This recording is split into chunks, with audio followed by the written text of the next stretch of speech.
我知道你之前喜欢我，但是我在心里就是把你当成老乡和同学，没有别的意思啊。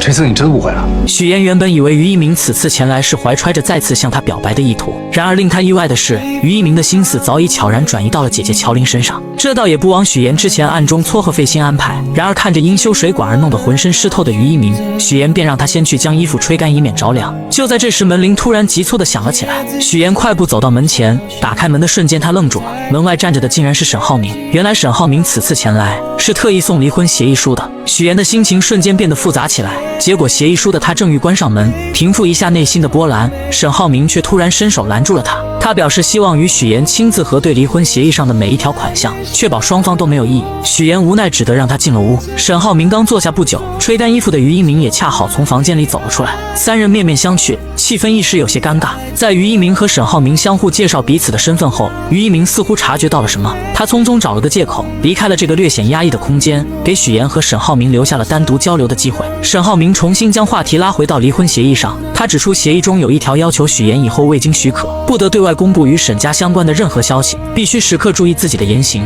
以免给沈家带来不必要的麻烦。许妍听后认为自己一直以来都行事谨慎，从未有过任何不妥之处。我知道这个于一鸣是你姐的男朋友。其实你不该做生意的，你应该去当间谍。只是善意的提醒。我也提醒你，明天就是8号。民政局见。随后第二天，两人一同前往民政局办理离婚手续。然而到了民政局后，他们却被告知现在离婚有冷静期，需要1个月之后二人再次前来办理，才能正式完成离婚。这个消息让两人都感到有些无奈，但也只能接受现实，各自回家等待。沈浩明回到家后，发现家中气氛异常压抑。弟弟沈浩辰因为吃不到许妍做的菜而闷闷不乐，他认为是沈浩明惹许妍生气了，才导致他离家不归。沈浩辰一气之下独自回到房间。沈母看着桌子上的鱼，眉头紧锁。他觉得这道菜远没有许妍做的好吃，心中不禁涌起一股失落感。他觉得自己失去了一个看上眼的媳妇，心情愈发糟糕，最终也生气地离开了餐桌。就连沈父看着一家人如今这个样子，也默默地走开了，只留下沈浩明一个人独自坐在餐桌前，面对着满桌的冷菜残羹。他突然意识到，原来许妍在家庭中的地位和作用远比他想象中的要重要得多。晚上，沈浩明来到沈浩辰的房间，他看着床上的相册，里面全是许妍陪着沈浩辰一起度过的开心日子。那些照片中的笑容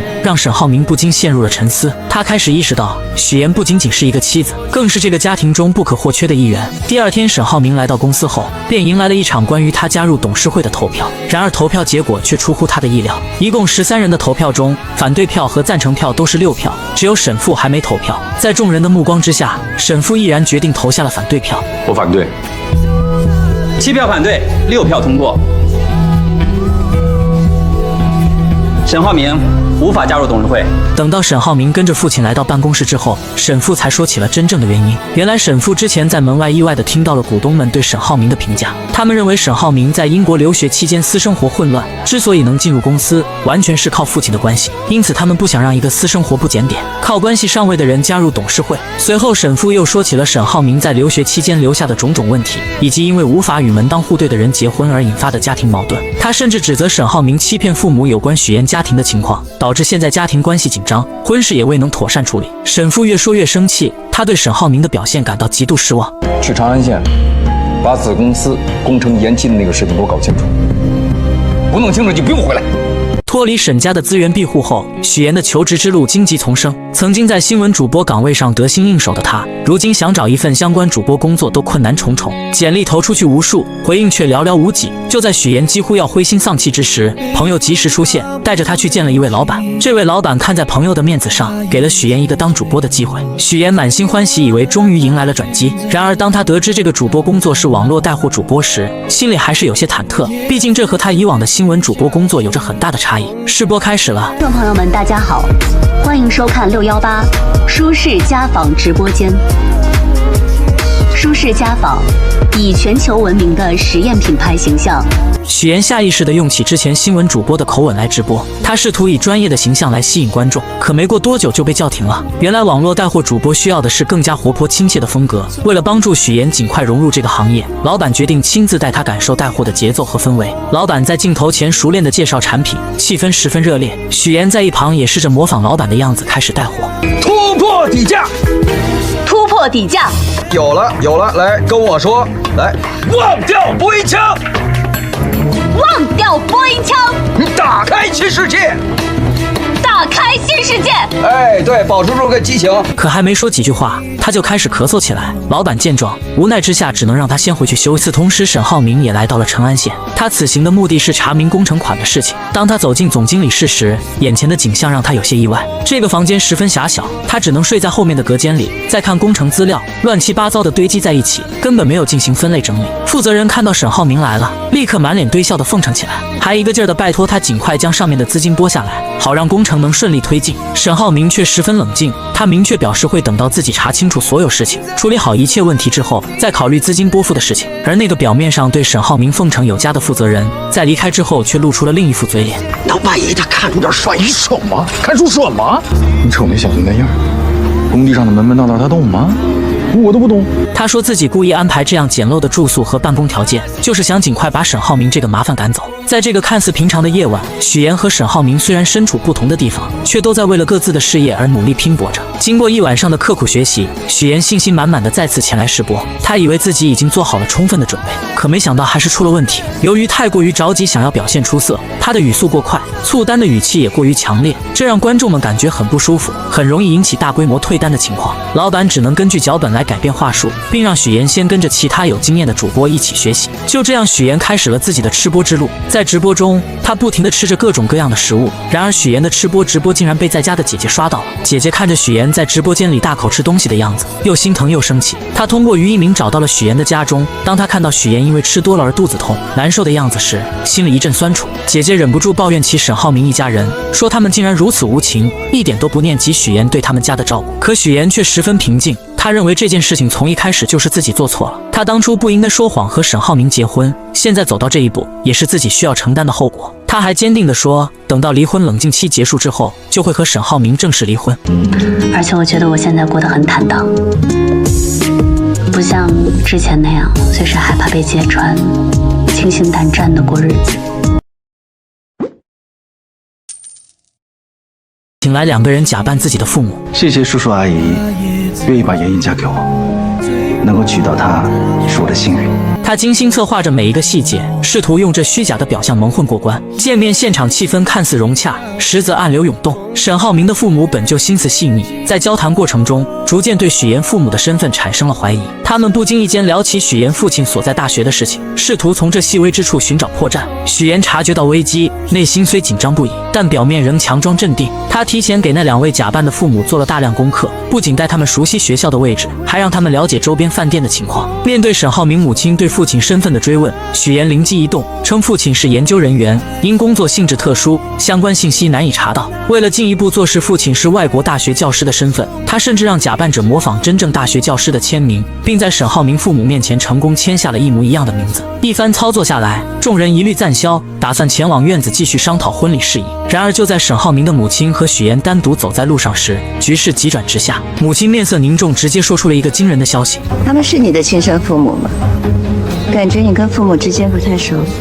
原来在吃饭时，他就发现了一个关键细节：母亲给许岩加的鸡蛋，许岩一口未动。他深知若是亲生父母，不可能不清楚女儿的喜好。就在那一刻，他对许岩父母的真实身份起了疑心。许岩听闻心中一惊，但很快又镇定下来，无奈之下只能编造另一番说辞。他声泪俱下地诉说自己的身世，称父母从小便离开他去了外国，自己一直跟着姥姥长大，基本没见过父母，也未曾感受到家人的关爱。这一次若不是因为结婚，父母根本不会回来。他表示自己是为了给对方留下好印象，才故意营造出家庭和谐的假象。沈浩明的母亲听后感同身受，她想起自己曾在沈浩明小时候出国打工，深知缺少家人陪伴的痛苦。就在这时，保姆前来有事相告，母亲安慰了许岩几句后便离开了。一波未平，一波又起，许岩刚松一口气，便接到了欢欢的电话。原来他从策划转变为活动主持人的申请又一次被驳回了。这对一直努力想要在事业上有所突破的许岩来说，无疑是一个沉重的打击。一切只是刚刚开始，这件事情还没有这么快下定论。到了晚上，许岩带着那两位父母来到酒店，他神色疲惫却仍强打精神，对他们说只要完成婚礼，任务就算完成。安排好父母后，许岩独自走进电梯。狭小的空间里，他终于卸下了伪装。用谎言构建的人生，我拼尽全力将它筑为堡垒。可是在沙滩上，又怎么会有城堡？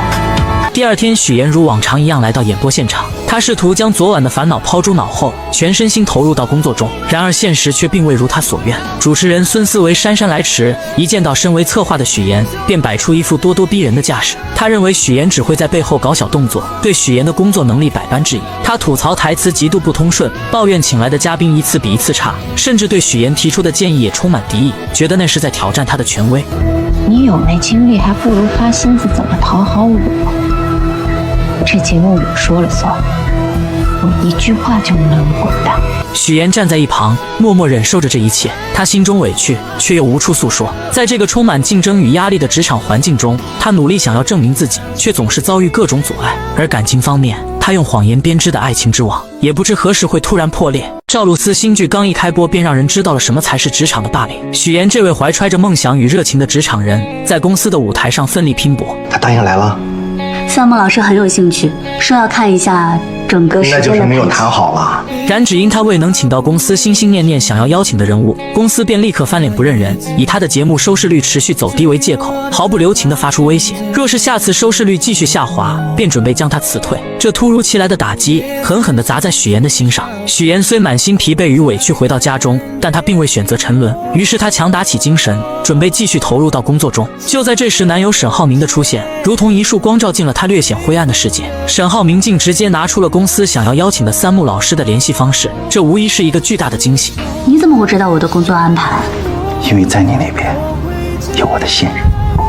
然而许岩敏锐地意识到情况有些不对劲，她立刻试图转移话题，问起男友对昨天自己父母的印象如何。可沈浩明却显得有些漫不经心，他觉得这与自己无关，在他心中，爱的人只有眼前的许岩。在这美好的夜晚，二人深情拥吻，仿佛外界的一切纷扰都与他们无关。但他们之间的故事还得从半年前说起。那时身为策划的许岩，为了能邀请更多的人参与自己的节目，可谓是绞尽脑汁，而沈浩明便是他目标名单中的一员。为了能见到心心念念的沈浩明，许岩付出了多日的不懈努力，终于他以想要成为学徒的身份，获得了与沈浩明见面的机会。初次见面，许岩便被安排了一个任务，修剪面前的龙舌兰。这对于许岩来说，既是一个挑战，也是一个展现自己的机会。他不仅将龙舌兰的各种专业知识娓娓道来，还自信满满地说出自己修剪的方向是让龙舌兰按照自己的意愿生长。这一番独特的言论瞬间引起了沈浩明的注意。沈浩明不知不觉来到了许岩面前，静静聆听他的谈论。许岩越说越投入，眼神中闪烁着对职务和工作的热爱。他的每一句话都仿佛带着魔力，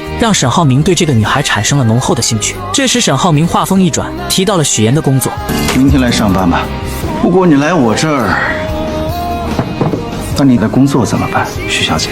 原来他早已暗中调查了许岩的身份，得知许岩为了接近自己，竟学习了如此多的知识。刚刚的一番话更是让他刮目相看。不过沈浩明依旧态度坚决，不想接受任何形式的访问。就在他准备转身离开时，许岩拿出了自己精心准备的礼物——著名的植物学家伊丁老师亲自制作的剪刀。这把剪刀不仅是一件珍贵的工具，更是许岩诚意的象征。沈浩明这才发现，眼前这个女孩真的做足了功课。或许是被许岩的真诚所打动，沈浩明也拿出了一份礼物回赠。许岩满心期待地打开，发现竟是一瓶桂花蜂蜜。本以为这只是个意外的许岩，却从沈浩明的口中听到了关于自己的事情。原来沈浩明关注到了他发在网上的文章，文章中许岩表达了对外婆做的桂花酱的喜爱，于是沈浩明便送上了这瓶桂花蜂蜜。这份细心与体贴让许岩心中涌起一股暖流。第二天，许岩像往常一样来到公司，然而职场的风云变幻从未停歇。刚一坐下，同事便不怀好意地凑了过来，又一次问起了有关沈浩明的事情。许岩此刻还没有任何新的消息，只能无奈地应付着。同事的追问让他有些喘不过气来。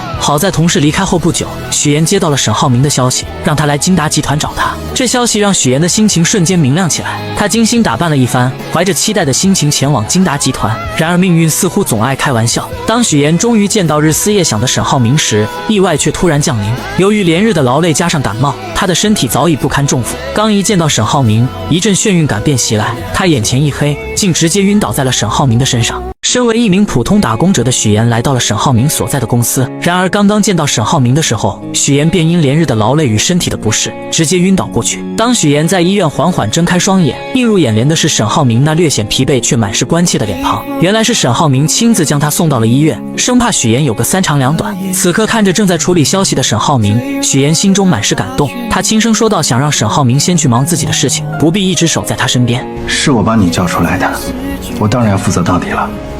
等你退烧了，我还要接受你的采访。随后，沈浩明更是贴心地为许妍拿来了水，小心翼翼地将水递到她嘴边。注意到许妍手上的伤口，他也找来创口贴为她贴上。在这温馨的氛围中，二人的关系悄然发生了变化，如同春日里的花朵，逐渐绽放出恋人的芬芳。然而，幸福的时光总是短暂的。在职场中遭受过霸凌的许妍，怎么也没想到自己竟会又一次陷入被欺负的境地。而这次施压的竟是男友沈浩明的母亲于阿姨。这一天，许妍出于礼貌来到于阿姨家中拜访，她小心翼翼地为于阿姨倒茶，还贴心地给她的朋友们让座。可于阿姨和她的朋友们却并未领情，不仅没有一句感谢，反而是一顿冷嘲热讽。我们家布丁啊，就是个傻狗，除了长得好看，啥也不是。许妍强忍着心中的委屈，默默承受着这一切。这时，佣人前来更换水果和水壶，许妍见状便主动上前帮忙。二人一同来到后厨，佣人看着许妍，忍不住说道：“许妍和其他人不太一样。”许妍微微一愣，佣人接着又说：“头发这么毛躁，和其他人顺滑的头发差远了。”许妍心中一阵酸涩，却只是勉强笑了笑。就在这时，于阿姨突然来到后厨，许妍本以为她会留自己下来吃晚饭，没想到于阿姨却冷冷地说：“去会所把晚上需要的菜拿回来。”说完便又约许妍周六上午二人见面好好聊聊。许妍这才意识到自己与这个家庭之间有着一道难以跨越的鸿沟。回到公司上班的许妍来到主任的办公室，将下一期的策划书交给了他。本想着尽快离开的他，却被主任拦了下来。昨天还嚷嚷着要开除许妍的主任，此刻却换了一副面孔。他一脸诚恳地说自己对他期望很高，让他先做节目策划是为了镀金，为以后当主持人做准备。许妍心中燃起了一丝希望，可主任接下来的话却如同一盆冷水，浇灭了他刚刚燃起的火焰。原来这一次的主持人申请被驳回了。许妍为了这个美食节目付出了太多，她不仅自掏腰包，很多时候还要亲自参与节目的制作，从策划到执行，每一个环节都倾注了她的心血。可如今却换来这样的结果，她愤愤地离开了办公室，心中满是失落与不甘。就在这时，许妍接到了于阿姨打来的电话。吃饭的地点跟时间我都发你手机上。好的。许妍为了能够融入这个圈子，便自己前去花钱做了柔顺，希望以更好的形象出现在于阿姨面前。见面的时候，许妍本想着能和于阿姨好好吃顿饭，可没想到到了地方才发现还要等一个朋友。不一会儿，那位朋友来了，于阿姨便和这位朋友开始高谈阔论起来，从专业的金融知识到跨国生意，他们聊得热火朝天，完全忽略了许妍的存在。好不容易等那位朋友离开了，于阿姨才慢悠悠地说出了自己请许妍来的真实目的。虽然你的形象和学历都很优秀，工作也不错，但是你的家境不太好吧？他认为许妍面对所有的事情都不会生气，一次又一次地探索许妍的底线，觉得许妍过于隐忍，不适合自己的儿子。听到这些话，许妍的心中五味杂陈，她的思绪不由自主地飘回到了小时候。那时候，她因为没有父母在身边，被别人欺负，被骂是没有父母的野孩子。我是野孩子，我有爸爸妈妈和外婆在很远的地方。他只能默默忍受，把所有的委屈都咽进肚子里。如今面对于阿姨的刁难，他仿佛又回到了那个无助的童年。Syracuse University 是我父母在国外任职的学校，他们从小教育我，无论遇到什么样的环境，教养和风度是基本的礼貌。只是我没有想到，在您看来是胆怯和隐忍。冷静下来的许妍将近期遭遇的种种不愉快一股脑地归结到了于阿姨身上。在她心中，自己好不容易才寻得那个真正倾心的人，这份爱情她绝不可能因为于阿姨的刁难与阻挠就轻易选择放弃。时光悄然流转，在许妍的努力下，半年后的今天，事情已然发展到两家准备步入婚姻殿堂的地步。第二天的公司会议上，气氛凝重而热烈。公司老总沈府郑重地提出了新区的建设计划。更令人振奋的是，目前已经得到了最大公司世丰的资助意向。会议上，众人纷纷表达对这次合作的看好，认为这是一次难得的发展机遇。然而沈浩明却始终一言不发，眉头紧锁。会议结束后，沈浩明被父亲叫到了办公室，这时他才缓缓道出自己的顾虑。原来世丰新上任的郑董事长在处理事故时总是尽力掩盖真相，这种做法让沈浩明心生疑虑。而且郑董事长是空降而来，在公司内部根基尚浅，没有自己可以完全信任的人。更让他担忧的是，郑董事长带来的3个人都存在明显的缺陷。基于这些原因，沈浩明认为世丰公司内部必定暗藏矛盾，随时可能爆发。沈父听后沉思片刻，却有着不同的看法。他觉得郑董事长能做到这个位置，绝非等闲之辈，不可能如此简单。建筑行业的水源比想象中要深，其中的复杂关系和利益纠葛不是轻易能看透的。最后，沈父语重心长地让沈浩明这段时间安安稳稳地度过，多去熟悉公司内部的事务，为未来的发展做好准备。另一边，三木老师成功与节目达成了合作，这其中不仅仅是因为沈浩明的牵线线搭桥，更是因为许岩的真诚与负责。即便面对身处外国的三木老师，许岩也能做到及时回复消息，这种敬业精神让三木老师十分赞赏。于是二人约定下次和沈浩明一起吃饭。然而就在许岩满心期待的时候，突然接到了于阿姨的电话。喂，于阿姨，现在吗？我还有，没问题。你把地址发给我。电话那头于阿姨的声音不紧不慢，让许岩前往售楼处。许岩心中虽有疑惑，但还是匆匆赶了过去。当他到达售楼处时，才发现原来是于阿姨来为他们挑选结婚用的房子。许岩心中一紧，他知道于阿姨又准备开始测试他了。于阿姨看着许岩，嘴角微微上扬，带着一丝不易察觉的挑衅，让身为建筑世家出身的许岩给出选房建议。许岩强装镇定，装作仔细查看房子的样子，心里却早就乱成麻绳了。他深知自己的每一个建议都可能被于阿姨挑出毛病，成为攻击自己的把柄。就在事情即将被揭露，许岩感到无比窘迫的时候，沈浩明如同一束温暖的光出现在了他的身边。沈浩明轻轻握住许岩的手，给他一个安心的眼神，然后巧妙地化解了这场尴尬。如果没什么事，我跟我女朋友约会去了啊。随后二人来到沈浩明的植物室内，这里绿意盎然。沈浩明亲自为许岩做套口，在温馨的氛围中，他向许岩说起自己喜欢龙舌兰的原因。在他眼中，龙舌兰有着顽强的生命力，它积蓄力量，一生只爆发一次，这种美好让他深深着迷。说着，沈浩明拿出了自己精心准备的手表送给许岩。他提到许岩为了争取成为主持人，付出了无数的努力，而此时的主持人却经常去自己妈妈那里告状，试图阻止许岩的发展。许岩听着沈浩明的话，心中五味杂陈，既有对未来的憧憬，也有对眼前困难的担忧。但在这短暂的时光里，二人在植物室内享受着这份宁静与美好。第二天，许岩带着一条奢侈品的围巾，满心欢喜的前去送给婆婆于阿姨。他以为这份精心挑选的礼物能够得到于阿姨的认可，拉近彼此的距离。然而现实却再次给了他沉重的一击。于阿姨看着围巾，脸上没有一丝喜悦。虽然围巾的品质很好，但款式却根本不符合她的喜好。许岩看着于阿姨冷漠的表情，心中一阵失落。他这才深刻地意识到，要真正融入这个圈子，成为其中一员，是何等的艰难。为了能尽快融入那个看似光鲜却难以接近的富婆圈子，许岩绞尽脑汁，最终把目光投向了家中的女佣。他觉得从女佣这里或许能打开一条融入圈子的捷径。许岩拉着女佣一同前往超市，在超市的货架间穿梭时，女佣像是打开了话匣子，不经意间说起曾经沈浩明也带过一个女朋友回家，可那个女孩在于阿姨的小圈子里并不讨喜，各种表现都没能入于阿姨的眼，最终被于阿姨毫不留情地否决了。许岩听着瞬间明白过来，于阿姨他们根本就没有真正接受自己，之前的种种不过是表面的敷衍。但他没有气馁，反而暗暗下定决心要主动出击，想尽办法融入这个圈子。第二天，许岩精心打扮后，和于阿姨等人来到了网球场。其实他对网球一窍不通，但为了能融入这个圈子，他还是硬着头皮来了。看着于阿姨他们在球场上挥洒自如，许岩只能在旁边干着急。不过他很会察言观色，在于阿姨他们休息的时候，主动跑过去帮他们捡起散落在地上的网球。这时于阿姨看着许岩，开口说起许岩家中的事情，语气中带着一丝审视。都是知识分子，在国外很多年了。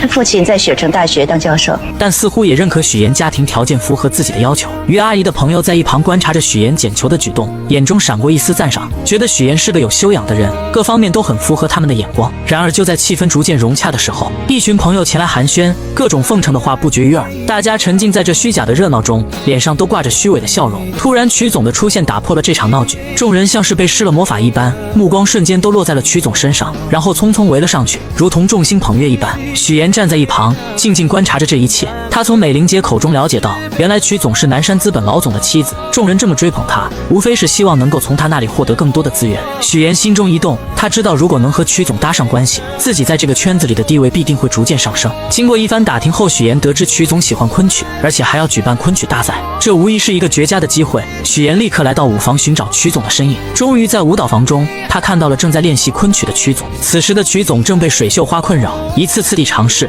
却始终没办法学会。许岩知道这是自己表现的好时机，他赶忙请来老师帮助自己学习水绣花。可老师告诉他，最快学会流水绣也需要1个月的时间。1个月对于急于融入圈子的许岩来说太漫长了，但他没有退缩，开始了日复一日的刻苦练习。无论是在家里还是在演播室，只要一有空闲时间，许岩就会练习。他的手臂因为长时间的挥动而酸痛不已，但他始终没有放弃。终于在日复一日的坚持下，许岩成功学会了流水绣。他的努力没有白费，日复一日的坚持也让曲总注意到了他。曲总对这个勤奋又执着的女孩产生了兴趣，主动和许岩搭上了话。许岩心中暗喜，他知道自己的计划初见成效。为了能在这个圈子里立足，许岩开始用谎言编织自己的周围。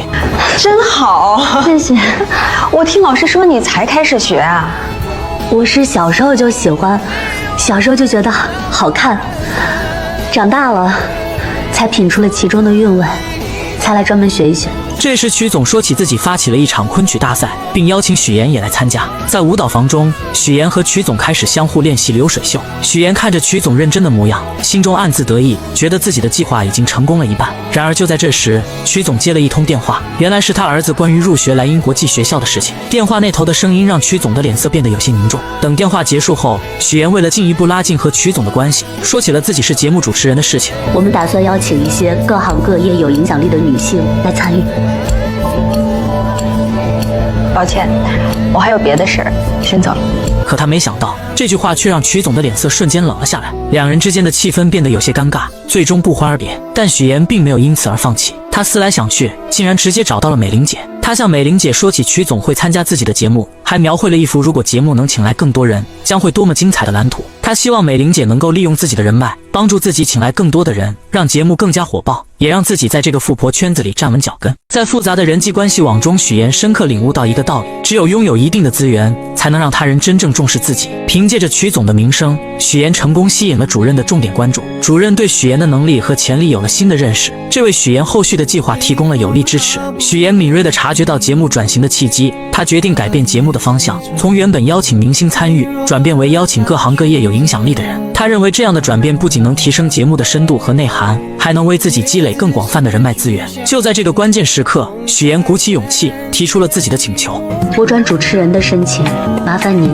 再提交一次。我给你这个机会，放手做去吧。为了确保计划顺利实施，许妍早早地来到舞蹈房等待曲总。她深知曲总一开始并不想参加节目，但他早有准备。当他拿出精心准备的嘉宾名单时，曲总才恍然大悟，原来许妍举办的这次节目是专门为他量身打造的。名单中不仅有莱茵国际学校的校董，还有其他各行各业的精英人士。许妍心里清楚，对于这些富婆来说，结识有影响力的人并不难，但通过节目自然而然地成为朋友，建立起深厚的情谊，才是对他们百利而无一害的事情。许妍趁热打铁，进一步阐述自己的计划。他表示会为曲总准备专门的昆曲展示节目，借助节目的影响力，将昆曲这一传统文化艺术更好地宣传出去。同时，他还主动提出可以亲自为曲总主持这次昆曲节目，展现自己的专业能力和诚意。这一系列精心设计的条件，终于打动了曲总。曲总权衡利弊后，决定参加这次活动。活动当天，现场气氛热烈非凡。许妍凭借出色的主持能力，将整个活动流程安排得井井有条。节目大获成功，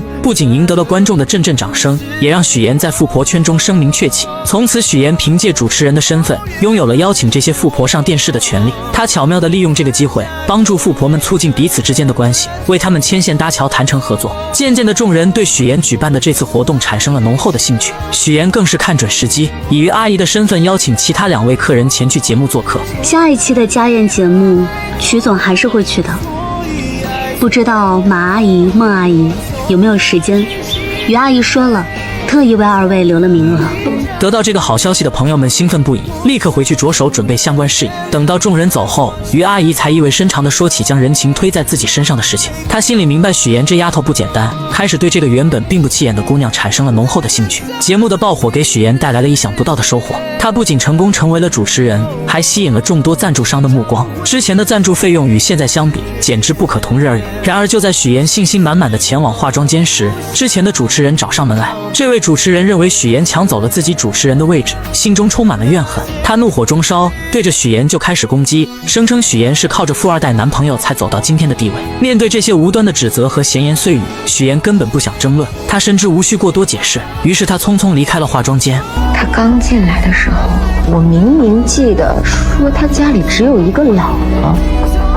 什么时候父母在国外了，还成高知家庭了？回到演播室后，许妍迅速处理好所有的事情，她调整好自己的状态，准备回家好好休息一下。然而当她路过电视时，意外地看见电视上正在播放新闻主持人的画面。从小就被新闻主持人吸引的她，在这一刻仿佛回到了童年，心中涌起一股熟悉而又温暖的感觉。她呆呆地站在电视前，眼神中透露出对新闻主持行业的向往和憧憬。直到男友前来打断她的思绪，准备带她回家，她才缓缓回过神来。第二天，在家中的众人一起看着电视中播出的新闻，原本大家都沉浸在新闻内容中，突然电视中的一个人引起了许岩的注意。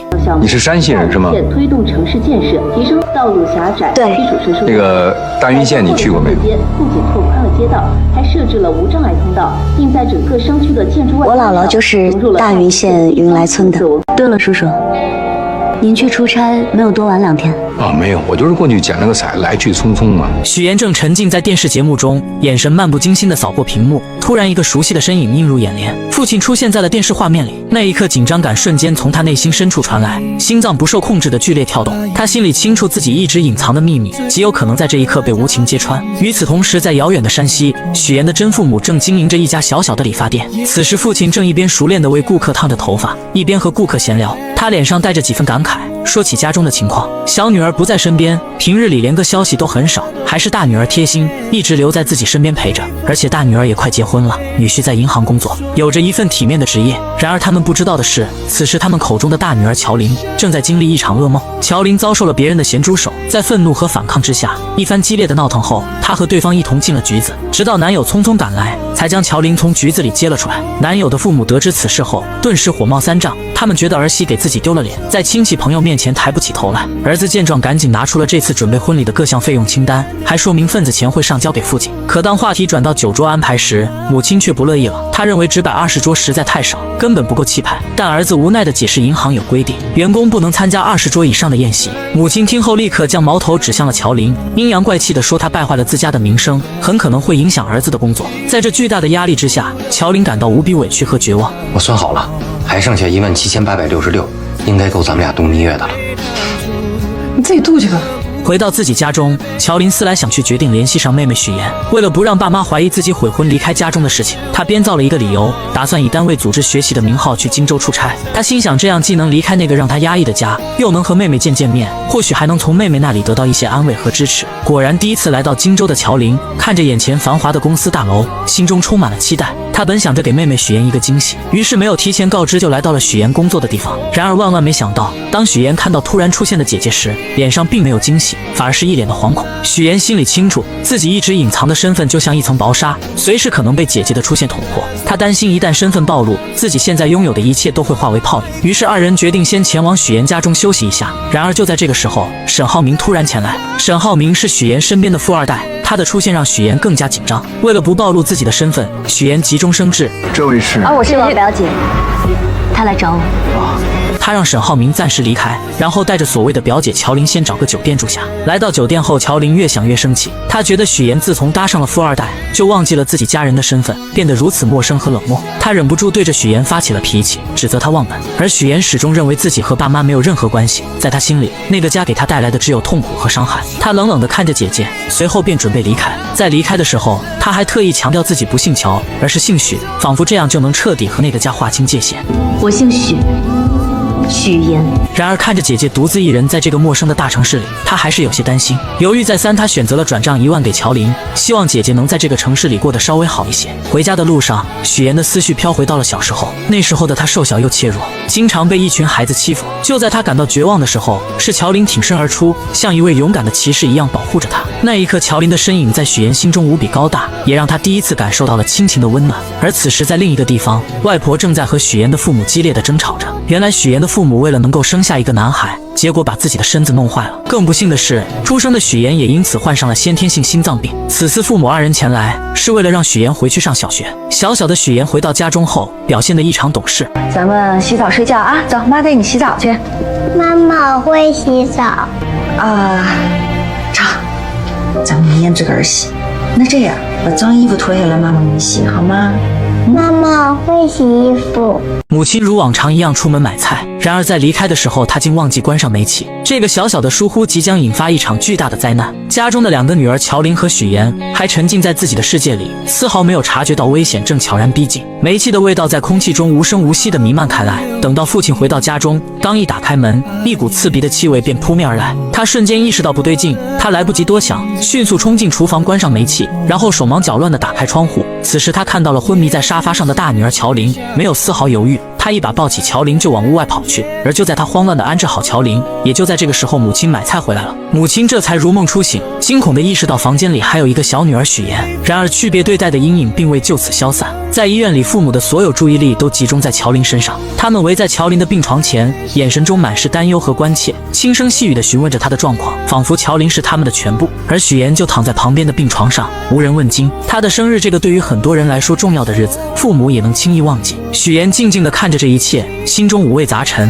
她第一次如此深刻地意识到，自己在这个家里是如此的格格不入。时光匆匆，许妍步入了高3这个关键的人生阶段。对于很多孩子来说，高考是改变命运的契机，是通往未来的桥梁。然而对于许妍而言，这座桥梁却似乎被无情地截断了。父亲来到老师办公室，与老师商议着不让许妍参加高考的事情。许妍偶然间听到这个消息，她的世界瞬间崩塌。她不顾一切地冲进办公室，眼中满是愤怒和不甘，大声指责父亲的行为。在众人的注视下，父亲和许妍来到楼下。父亲看着情绪激动的女儿，终于说出了原因。原来家里经济拮据，没有足够的钱供养2个大学生上学。在父亲的心中，姐姐乔琳应该去上大学，改变家庭的命运，于是只能让许妍留在县城找工作。许妍听着父亲的话，心中的委屈如潮水般翻涌。她终于鼓起勇气，说出了父母偏心的事实。为什么你们从小到大对我这么偏心啊？为什么好的都要给乔琳？我难道不是你们亲生的吗？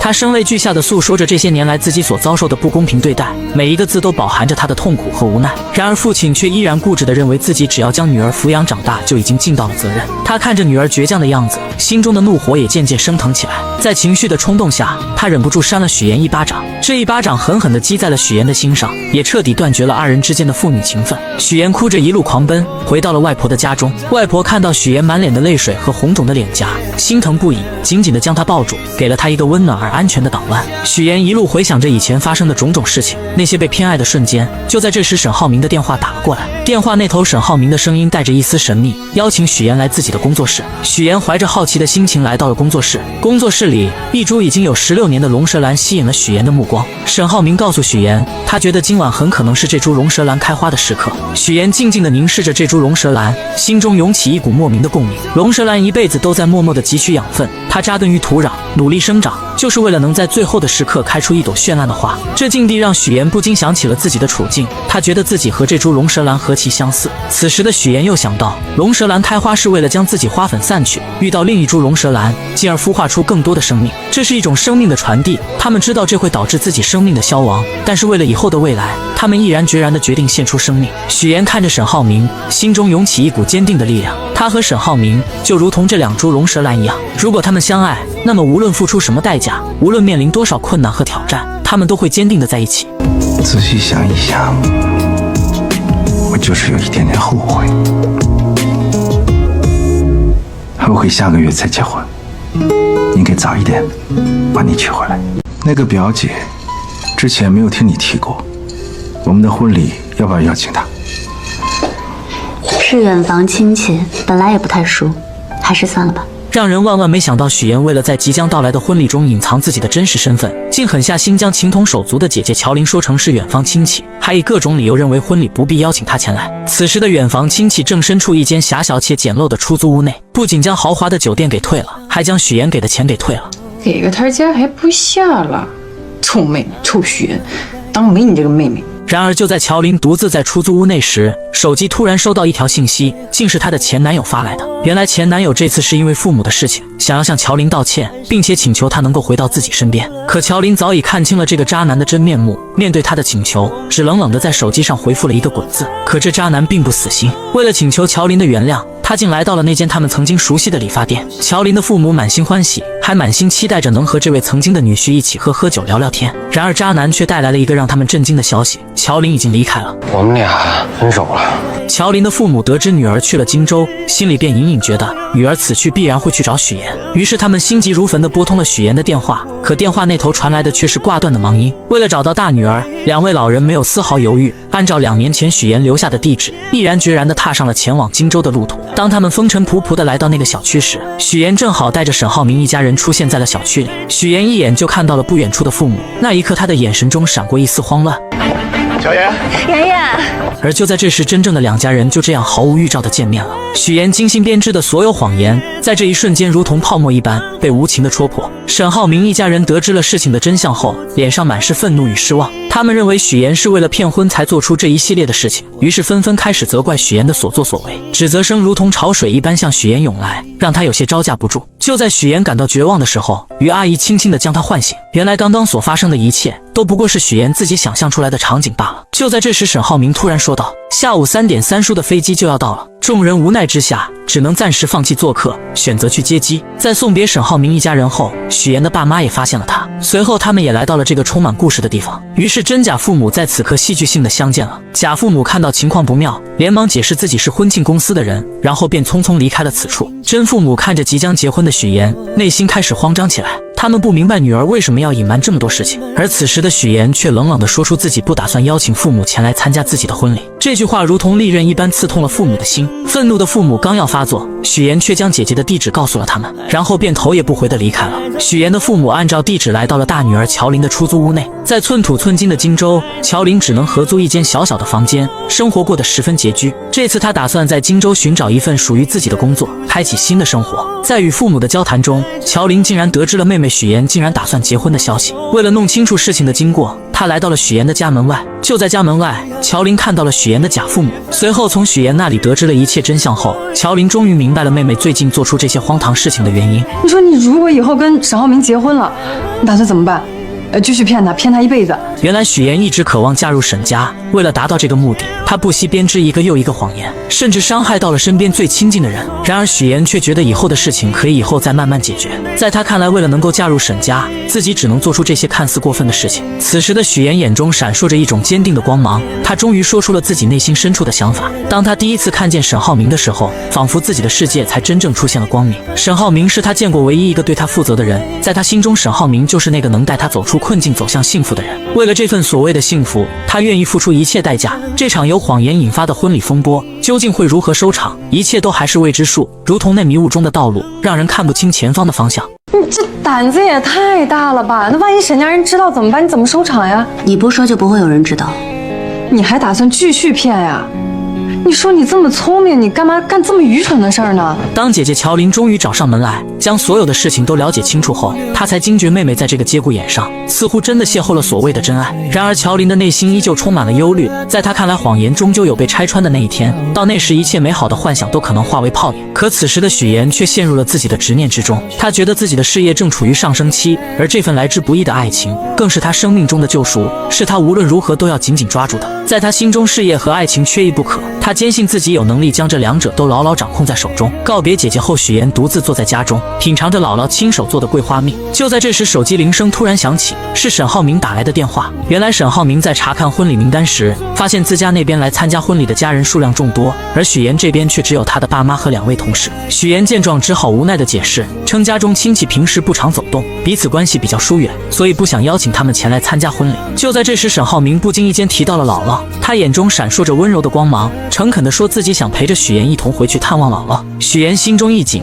他深知如果沈浩明一同前往，自己的谎言将会彻底暴露。于是他急中生智，以公司业务正处于关键时期，需要他亲自处理为由，巧妙地拦住了沈浩明。挂断电话后，许岩陷入了沉思，他绞尽脑汁地思索着该如何继续圆这个谎言。就在这时，母亲的电话打了进来。母亲在电话那头鼓起勇气说，自己毕竟是许岩的父母，无论如何都想要参加女儿的婚礼。然而没等母亲把话说完，许岩便心急如焚地挂断了电话。为了防止再次出现类似的意外，他迅速将电话备注中原本的妈改成了母亲的真实姓名。经历了这场电话风波后，许岩决定搭乘大巴车回到那个熟悉的姥姥家。当大巴车缓缓停下，高叔开着那辆3蹦子前来接他。坐在3蹦子上，许岩才真切地感觉到自己回到了家乡，回到了那个充满温暖和回忆的地方。3蹦子一路颠簸前行，终于停在了姥姥家的小院前。许岩迫不及待地走进院子，一眼就看到了正在忙碌的姥姥。姥姥正站在凳子上，小心翼翼地摘着桂花。许岩心中一酸，赶忙快步上前，轻轻扶着姥姥从凳子上下来。随后他挽起袖子，帮助姥姥采桂花。这不是今年嘛，雨水多，天又冷，我怕呀，这些桂花要是再不摘完的话，破过了花期了，以后甜甜的桂花酱就做不了了呀。然而快乐的时间总是过得飞快。夜幕降临，许妍和姥姥坐在院子中的石凳上，吃着新鲜的水果，月光洒在他们身上，为这个宁静的夜晚增添了几分温馨。许妍犹豫了许久，终于鼓起勇气向姥姥说起了自己谈的那个男朋友，还提到自己打算下个月就结婚。姥姥听到这个消息，脸上立刻露出了开心的笑容，可许妍的脸上却没有丝毫的喜悦，她的眼神中透露出一丝复杂的情绪。随后她缓缓地说起了爸妈来到了荆州，还表示自己和他们之间根本没有多少感情，所以不想让他们来参加婚礼。姥姥心里有数了，我打电话把他们叫回来，不会让他们再去荆州了。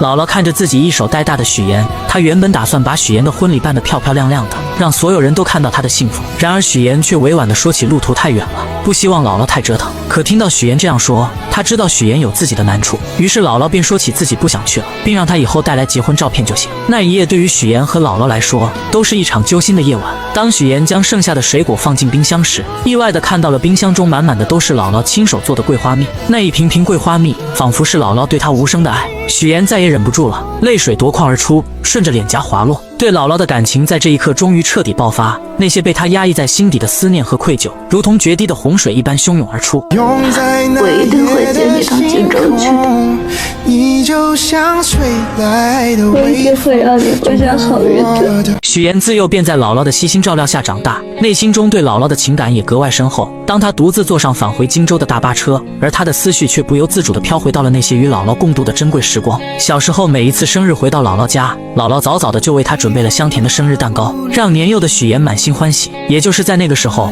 姥姥语重心长地对许妍说，一定要努力学习，将来考上好大学，离开这个偏远的地方，去见识更广阔的世界。姥姥的话语也成功照亮了许妍前行的道路。许妍没有辜负姥姥的期望，她凭借着自己的努力和坚持，成功考入了荆州传播大学新闻传播学院。当她收到录取通知书的那一刻，激动与喜悦涌上心头，她第一时间就想到了姥姥，想要与她分享这份来之不易的喜悦。为了让许妍能够在大学里过上美好的校园生活，姥姥毫不犹豫地拿出了自己的银行卡交给许妍。那一张小小的银行卡承载着姥姥无尽的爱与关怀。也就是从那一刻起，许妍暗暗下定决心，将来一定要让姥姥过上幸福美好的生活。在大学期间，许妍不仅在学业上刻苦钻研，还利用课余时间做各种兼职。她穿上厚重的玩偶服，穿梭在餐厅的各个角落，还凭借着自己的学识当起了家教老师。而她省吃俭用，将剩下的钱寄回去给姥姥，只为报答姥姥曾经的养育之恩。回到荆州后，许妍的生活又迎来了新的变化。刚与她见面的沈浩明满心欢喜地送给她一颗20克拉的大钻戒。此时的许妍心中五味杂陈，她深知自己曾经为了某些目的撒下了谎言，如今必须要靠自己的力量去弥补那些过失，去报答那些自己对不起的人。第二天，沈浩明来到公司，意外地见到了一个老朋友方磊。沈总好，我叫方雷，接下来为您汇报178号地的风险评估报告。方磊身着干练的职业装出现在沈浩明面前，随后他开始有条不紊地给沈浩明介绍对于本次竞拍土地的看法。他的见解独到而深刻，让沈浩明不禁对他刮目相看。下班之后，沈浩明特意找上了方磊，他心中充满了好奇，便问起方磊为何一声不响地回国并来到自己的公司。方磊嘴角微微上扬，打趣地回绝了这个问题。接着他拿出了一张曾经大学时期沈浩明送给自己的衣服照片。你大2的时候在皮划艇大学生联赛上赢得了这件奖品，我说喜欢，你二话不说就送给我了，我超级开心。然而他们二人的举动却被一旁的许妍看得一清二楚。许妍发信息告诉沈浩明自己已经到楼下了。接到信息的沈浩明下意识地向方磊展示起手中的戒指，语气坚定地说自己准备结婚了，还表示有机会会介绍给他认识。说完他便匆匆告别了这位老同学。但很快许妍和方磊便迎来了再次见面的机会。许妍打听到方磊在学做菜，便也来到了厨房之中。他装作不经意的样子，说起二人似乎在金达集团见过。方磊微微一愣，随即露出了礼貌的微笑。你好，我是许妍。你好，我是方磊，我是沈浩明的未婚妻。此时的方磊也说起了他们家与沈家是世交，很久以前就已经认识了。许妍听后心中暗自警惕，她将方磊当成了潜在的对手，表面上却亲切地称方磊为妹妹。这看似友好的称呼，实则是在向方磊宣示着自己的主权。随后许妍看着方磊做好的沙拉，她便上前请求品尝一块。吃完后，她热情地邀请方磊去吃饭。在饭桌上，两人之间的火药味十足。方磊看着细心照顾自己的许妍，便说起在留学的时候沈浩明对自己的照顾。他还提到以后在公司可能还要麻烦沈浩明。那你把工作做好，就不会麻烦他了，对不对？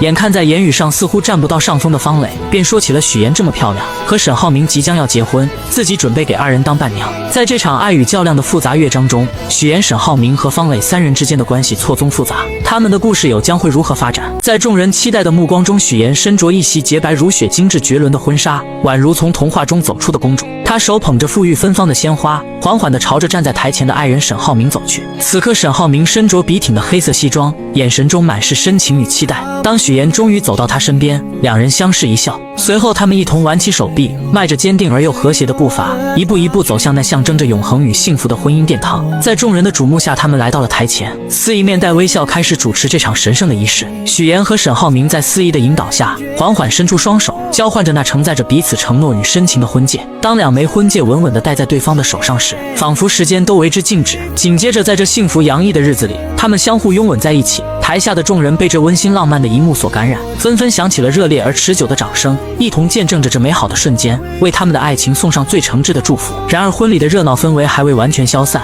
仪式结束后，众人便开始忙碌地招待剩下的宾客。就在这时，一个意想不到的人出现了，真正的外国大学老师许叔叔。许叔叔夫妻二人不经意间看到结婚照上的许妍，我怎么看着像佳佳的同学许妍？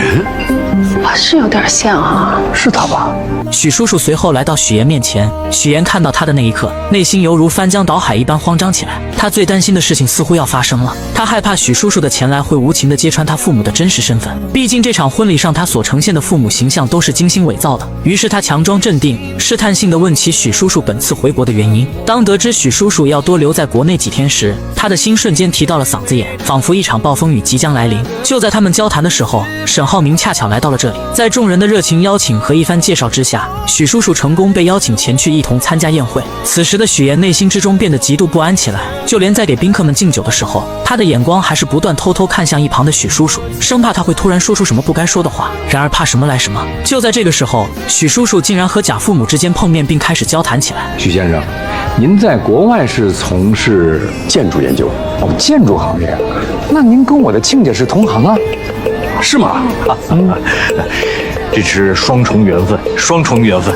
许妍看到这一幕，只觉得脑袋嗡的一声，她感觉事情开始走向了一个极其危险的方向，自己精心编织的谎言即将被无情的戳穿。也就在这个时候，沈浩明看出了许妍似乎有心事一般，眼神中满是关切，他轻声让许妍前去照顾爸妈。许妍听到这话，急忙出现，巧妙地缓解了即将要露出马脚的谎言。随后，为了彻底消除这个隐患，许妍灵机一动，提议让众人一起合一张照片。随后，他示意贾母动手，自己则假装要去叫沈浩明匆匆离开。随着贾母故意推倒贾父的胳膊，红酒瞬间洒在了许叔叔的身上。许叔叔微微一愣，随即笑着说出自住在楼上，自己去换套衣服就行了。这场危机也终于暂时被缓解了。许妍长舒了一口气，但心中的不安却并未完全消散。另一边，沈浩明带着方磊向一众朋友们介绍，说这是他的妹妹，法律系毕业，如今还单身。方磊本就气质出众，再加上这番介绍，很快便吸引了很多人的注意，很多人纷纷主动加上他的微信。等到忙完一切的沈浩明回到房间中准备休息的时候，手机突然震动了一下，是一条方磊的信息。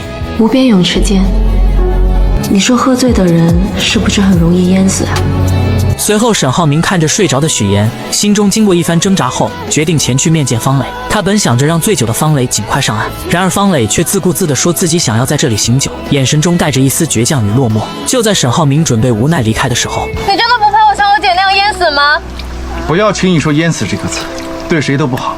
然而他们不知道的是，他们之间见面的事情已经被许妍尽收眼底。这场婚礼所带来的风波似乎还远远没有结束。沈浩明，我爱你。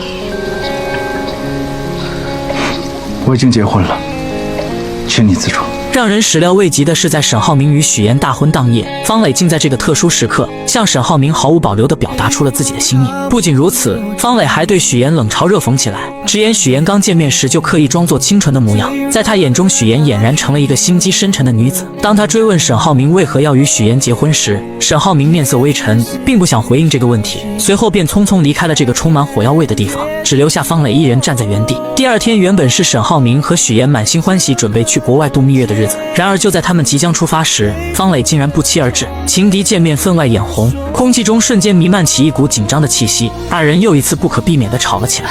你浩明哥还带你去过哪些地方？麻烦你都整理好发给我。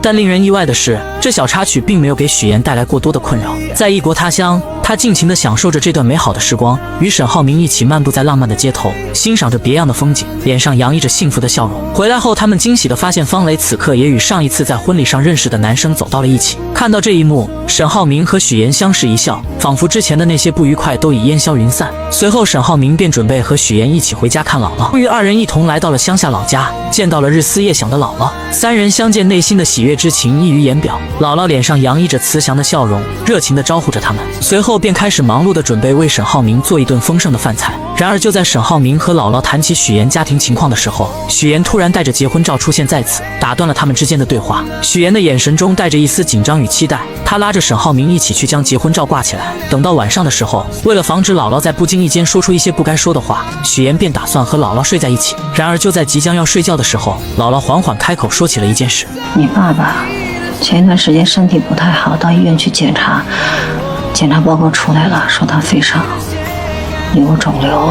虽然幸运的是肿瘤是良性的，但医生叮嘱以后不能再操劳了。第二天，姥姥刚出门就发现了已经早起来的沈浩明，二人便决定一起前去买菜，一路上有说有笑。此时的沈浩明说起可以接姥姥前去荆州居住，这样能更好的照顾她。然而姥姥和大多数老年人一样，不愿意去大城市生活，她觉得乡下才是自己的根，有着熟悉的一切。随后姥姥说起许岩是从小跟着自己长大的，让沈浩明以后一定要照顾好许岩，眼神中满是嘱托与期待。另一边，许岩始终放心不下父亲的情况，他深知父亲独自生活的不易，于是便将一份信送到父亲门前。父亲打开信后，才发现里面是许岩的银行卡，里面的钱支并有密码乔玲生日。然而回到荆州的许岩和沈浩明并没有闲着，二人一起来到了一处古色古香的四合院内，阳光透过树叶的缝隙洒在青石板上。就在许岩正在欣赏着四合院的时候，突然沈浩明说出了一件让他震惊不已的事情。原来这间四合院已经属于许岩了。沈浩明考虑到许岩想要成为新闻主持人，而这个职业必须要结交广泛的人脉，于是便精心策划，让许岩利用四合院去结交更多的人，为他的事业助力。随后来到房间中的沈浩明还贴心地为许岩量起了身高，动作轻柔而又充满爱意，仿佛这是为许岩弥补小时候缺失的经历，让他感受到被宠爱被呵护的温暖。在这个充满爱的家里，许岩和沈浩明的未来正如同这四合院中的阳光一般明亮而又充满希望，他们将携手共同书写属于他们的幸福篇章。谁也未曾料到，来到荆州后干起化妆品推销员的乔玲，竟然意外地遇上了自己大学时期暗恋的同学于一鸣。刹那间，乔玲心中涌起一阵惊喜。然而就在她刚要迈出步伐追上去的时候，舍友突然冒了出来将她拦住。我要试妍妍。哦，原来舍友是来试用化妆品的。乔玲心中虽有些无奈，但还是热情地接待起来。可谁能想到舍友这一试用，便耽搁了乔玲大量时间，而且最终一个化妆品也没买。乔玲无奈之下只好拿出规定，告知舍友一个人一周只能试用6次化妆品。没想到舍友不但不理解，反而声称之前没这个规定，还警告乔玲小心自己投诉他。说完便匆匆离开了，留下乔玲呆愣在原地。下班后，乔玲拖着疲惫的身躯回到出租屋，刚进门就意外听到了舍友在打电话。你们别舍不得花，早上吃几个鸡蛋都算来算去，能几个钱呀？好，知道你能赚，但是自己要照顾好自己啊。从电话内容中，乔玲得知舍友省下化妆品的钱是为了能让远在老家的父母过上好日子。这一刻，乔玲心中五味杂陈，被舍友的孝心深深打动。她没有丝毫犹豫，拿出一堆化妆品送给了舍友。这些都是你试过的试用装，我带了点新的回来给你，以后你就自己在家画吧，别去柜台麻烦我了啊。你老去柜台麻烦我，我就净得伺候你了，我怎么赚钱呀？舍友收到化妆品后，或许也觉得过意不去，便搬来一箱牛奶作为感谢。这份朴实的情谊让出租屋里的氛围多了几分温暖。可命运似乎并未打算就此放过乔玲。第二天在库房搬运物品时，意外突然降临，经理接了个电话的间隙，乔玲的手臂不慎被上方掉落的货物砸到，钻心的疼痛袭来，但乔玲咬着牙还想坚持继续工作。好心的经理见状赶忙劝说她去医院，于是在舍友的陪同下，二人匆匆赶往医院。来到医院后，乔玲独自走进门诊室，医生一番熟练的操作后，成功将乔玲的手臂复位，并给她戴上了手臂吊带。你还真是一点没变啊。就在这时，医生缓缓摘下了口罩，乔玲定睛一看，竟是当天在商场遇到的暗恋同学于一鸣。一时间，乔玲又惊又喜，心中泛起层层涟漪。于一鸣关切地询问起乔玲家人的情况，得知乔玲的家人都在老家，只有许岩还在荆州。原来于一鸣曾向许岩表白却被拒绝，此次见到乔玲，便想通过他再次见到许岩，于是提议让许岩来医院接乔玲。不久后，许岩匆匆赶到医院，看到受伤的乔玲，他急忙询问情况，得知并无大碍后，便与这位曾经的老同学于于一鸣聊了起来。于一鸣看着眼前曾经的白月光许妍，心中满是感慨。二人开始深入了解彼此的现状。交谈间，于一鸣注意到许妍手上那枚耀眼的20克拉大钻戒。你结婚了？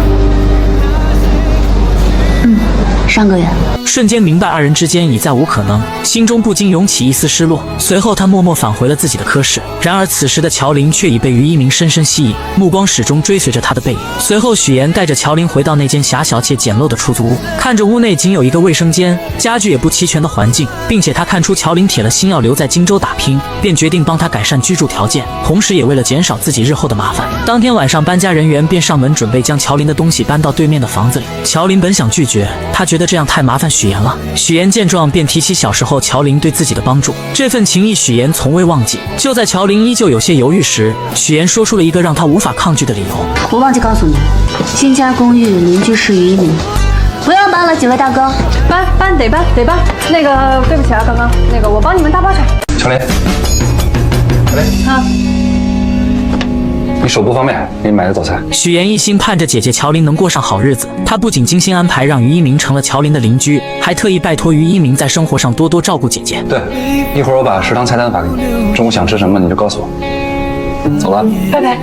此刻的乔林拿着手机专注地翻看着菜单，脑海里满是对未来生活的美好憧憬，却不知一场风波正悄然酝酿。另一边，许妍的前男友林涛正在家中遭受父母的严厉训斥。原来林涛父母得知乔林的父母购置了一处门市房，便不假思索地认定那是用了他们给儿子的彩礼钱。老两口气愤不已，责令儿子立刻去把彩礼钱追回来。林涛无奈之下只得发消息给乔林，却惊愕地发现自己的微信和电话都被拉黑了。走投无路的他只好前往荆州，去找已成为家宴主持人的许妍。当林涛赶到许妍之处，却被安保人员以没有证件为由拦了下来。他心急如焚，却又无可奈何，只能眼巴巴地望着里面，心中满是焦急与愤怒。而此时的许妍正和于一鸣在公司外面的餐厅见面。然而二人见面，一方面是为了感谢于一鸣对乔林的照顾，另一方面于一鸣也希望能劝说许妍和乔林缓解关系，让他们成为真正的姐妹。然而许妍心中有着自己难以言说的过往，那些经历如同伤疤，不愿轻易被人揭开。他打断了于一鸣的话，表示保持现状就足够了。就在这时，林涛竟意外找了上来。他看到许妍和于一鸣在一起，顿时怒火中烧，认定是许妍在背后捣鬼，才导致自己和乔林分手。许妍见状，急忙起身准备出去和林涛好好解释，可林涛情绪激动，一把将他推倒在地。恰在此时，许妍突然瞥见之前刁难自己的同事出现在餐厅外面，他深知自己目前的身份不宜暴露，情急之下便对林涛说可以带他去见乔林。林涛信以为真，二人匆匆离开了餐厅。等那位同事来到餐厅时，于一鸣并未提及刚才发生的事情，表示刚刚二人只是撞在一起，没什么事情。随后许妍带着林涛来到一个相对安静的地方，将事情的来龙去脉一五一十地说给林涛听。可林涛却固执地认为分手是别人的错，始终不肯面对现实。许妍见状，严肃地告诉他，二人已经分手，没有任何关系了，不允许他再去干涉乔林的生活。为了彻底解决此事，许妍还提出自己可以把彩礼钱全还给他。然而林涛却依旧不依不饶，眼看没办法从许妍这里得到满意的结果，竟准备去许妍的公司耍无赖。这准是彩礼的事儿吗？我要的是人。我不知道。不说是吧？那我就天天来，我上你们单位去要人，上你婆家去要人。你不是嫁得挺好吗？我让他们了解一下，你到底在外边干了些什么见不得人的事儿。许妍看着眼前这个如此不讲道理的人，心中满是厌恶，压根不想再与他纠缠。随便你。直接转身离开了。第二天，许妍来到乔林家中，把昨天发生的事情一五一十地告诉了姐姐。为了平息这场矛盾，也为了防止自己身份暴露引发更多麻烦，许妍决定还给他们家彩礼钱。她心想，只要把钱还了，或许一切就能恢复平静。乔林听后，心中虽有些复杂，但也明白许妍的苦心，便同意了她的决定。解决完事情后，许妍便匆匆离开了。她不想再因为这件事而节外生枝。但他们不知道的是，这场风波并未就此平息。沈浩明得知此事后，立刻吩咐下属去处理这件事情。果然，第二天林涛不仅接到了爹妈的电话，甚至银行的行长也通知他回去。原来沈浩明的下属找到了相关方面，施加了压力。你跟我说实话，你跟周航什么关系？没关系啊，没关系。他会单独问你的情况。等到这场闹剧终于暂时画上了句号，许妍经过这一番折腾，心中感慨万千。她看着身边一直默默支持自己的沈浩明，心中满是温暖与安心。经历了这么多风风雨雨，她越发珍惜和沈浩明在一起的时光。二人也继续过上了他们甜蜜而美好的生活。别吞吞吐吐，说。黄总说你是太子爷。令人始料未及的是，沈浩明志在必得的18号地项目竟横生波折。对方公司黄总听闻沈浩明是太子爷，并不想与他过快的签订合同。沈浩明面对这突如其来的状况，虽心中恼怒，却也无可奈何。无奈之下，他只能暂时按照原计划继续推进相关工作。回到家中，妈妈看着沈浩明疲惫又烦闷的神情，心疼不已，便劝说他刚进公司，很多事情处理起来难免棘手，有些难题还是先让你爸爸去解决为好。毕竟面对新人，合作时难免会有所顾虑。沈浩明听着妈妈的话，心中五味杂陈。他知道妈妈是为他好，但自己内心的那股倔强和想要证明自己的决心，让他一时难以接受这样的安排。就在这个时候，许岩敏锐地察觉到了沈浩明此刻的烦闷与苦恼，他看在眼里，疼在心里，决定要为沈浩明做些什么。到了晚上，许岩轻轻拉着沈浩明的手，二人一同来到了泳池旁边的台阶旁。许岩从女佣那里打听到，台阶上有一处沈浩明小时候做的石雕。原来小时候这处台阶缺失了一角，父亲本想着找人修补，却被年幼的沈浩明拦了下来。沈浩明凭借着自己稚嫩却充满创意的想法，亲手制作出了这个石雕。此刻在柔和的月光下，许岩看着石雕上面有一只小熊和一扇窗户，他意识到这只小熊就如同小时候的沈浩明，躲在房间中。虽然内心可能充满了孤单与无助，但他却总是把所有的不开心都深埋在心底，只展现出开心快乐的一面给外人看。所以我就给他安了一盏小灯，希望可以驱赶走那些不开心的阴霾，不再这么孤单。